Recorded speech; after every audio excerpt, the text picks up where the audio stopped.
இன்றைக்கி எங்கள் குலசாமி கோயிலுக்கு தாங்க போனோம். ஸ்ரீ புலுங்காவட்டி முத்தையா. இது எங்கே இருக்குன்னா எங்கள் மேலூர்லேருந்து உள்ளே போனோம். தனியாமங்கலம்னு சொல்லி அங்கே இருக்குது, பார்த்துக்கோங்க. போனோன்னையும் இது ஃபுல்லாக காட்டுக்குள்ளே தான் அந்த கோயில் இருக்கா. போனோன்னையும் பார்த்துக்கோங்க, ஃபுல்லாக க்ளீன் பண்ண தாங்க ஆரம்பிச்சிட்டேன். அப்படியே இலையோட சருகுகள் எல்லாம் இருந்துச்சு. நம்ம ஊர் கோயிலாக இருந்தால் அங்கனக்குள்ளே உள்ள ஐயர் இருப்பாங்க. இப்போ நம்ம வந்து காட்டுக்குள்ளே தான் இருக்கிறதுனால எங்கள் கோயில் எப்பயும் திறந்து தாங்க இருக்கும். அதனால் மாமா ஒரு பக்கம் க்ளீன் பண்ணாங்க, நான் ஒரு பக்கம் க்ளீன் பண்ணேன். ஏன்னா கருவறைக்குள்ள எல்லாம் பெண்கள் போகக்கூடாது இல்லையா, அதனால் அவர் க்ளீன் பண்ணார்.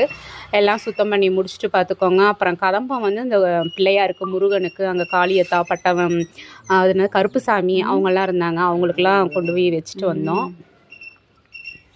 மாமா என்ன சொல்லிக்கிட்டு இருந்தாங்கன்னா, அடுத்த டைம் வந்து பூ வாங்கையில் இன்னும் நிறையா வாங்கணும் அப்படின்னாங்க. உள்ள மூலவருக்கு வந்து மாலை வாங்கிட்டு வந்துட்டோங்க, சம்மங்கி மாலை வாங்கிட்டு வந்துட்டோம். இப்போ மாமா வந்து அங்கே காளியத்தாக்கும் அந்த கருப்புசாமிக்கும் தான் பார்த்துக்கோங்க பூ வச்சுக்கிட்டு இருக்காங்க. என்ன திடீர் விஜயம் அப்படின்னு பார்த்தீங்கன்னா, நாளைக்கு வந்து எனக்கு பிறந்த நாளுங்க. சப்போஸ் நாளைக்கு பிறந்த நாள்ன்றப்போ வந்து லீவ் கிடைக்காது, அதனால் இன்றைக்கே போயிட்டு வந்துட்டோம். அந்த கல்லை நான் வீட்டுக்கு தான் எடுத்துகிட்டு வரலான்னு பார்த்து, என்னமோ தெரில, அந்த இடத்துல போனோன்னே நான் ஒரு சின்னதாக வீடு கட்டிட்டேன். வீடை கட்டி அதில் விளக்கு போட்டு எண்ணெயெல்லாம் வச்சு உள்ளுக்குள்ளே அந்த வீட்டுக்குள்ளே கிரகப்பிரவேசம் பண்ணால் எப்படி இருக்கும் அதே மாதிரி சூடம்லாம் வச்சு ஏற்றுனேங்க. ரொம்பவே மனசுக்கு நிம்மதியாக இருந்துச்சு. நான் போனது ஏதோ ஒரு காரணத்துக்காக, ஆனால் எந்த ஒரு காரணத்துக்காக பார்த்துக்கோங்க, அங்கே போய் விளக்கு போட ஆரம்பித்து அது நானே கட்டினேங்க. எனக்கு ரொம்ப பிடிச்சிருந்துச்சி. என் மைண்டில் நான் ஒரு வீடு கட்டினா எப்படி இருக்கும் அப்படின்றத, அந்த ஸ்ட்ரக்சரை வந்து அப்படியே அந்த கல்லில் கொண்டு வந்திருந்தேன். அப்புறம் ஃபைனலாக பார்த்துக்கோங்க கிளம்பியாச்சு. போகையில் பார்த்துக்கோங்க, இந்த காகம் வந்து கோயிலில் நின்றுச்சுங்க. அதுக்கு ரொம்பவே நல்ல சகுனம், அதாவது முன்னோர்களோட ஆசீர்வாதம் கிடச்சிச்சு அப்படின்ற அந்த மன திருப்தியோடு தான் நான் வந்தேன்.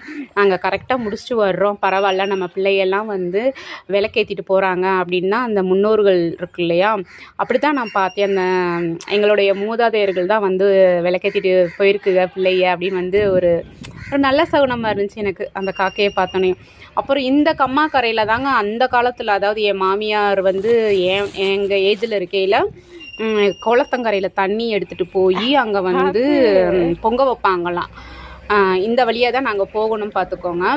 அப்புறம் மாமா போய் பூ பறிச்சுட்டு வந்தார். எனக்கு ரொம்பவே பிடிச்சிருந்துச்சி. நாளைக்கு எனக்கு பிறந்தநாள் கிஃப்டா மாமா? அப்படியே கீழே முட்டிக்கால் போட்டு கொடுப்பாங்களா, அந்த மாதிரி கொடு.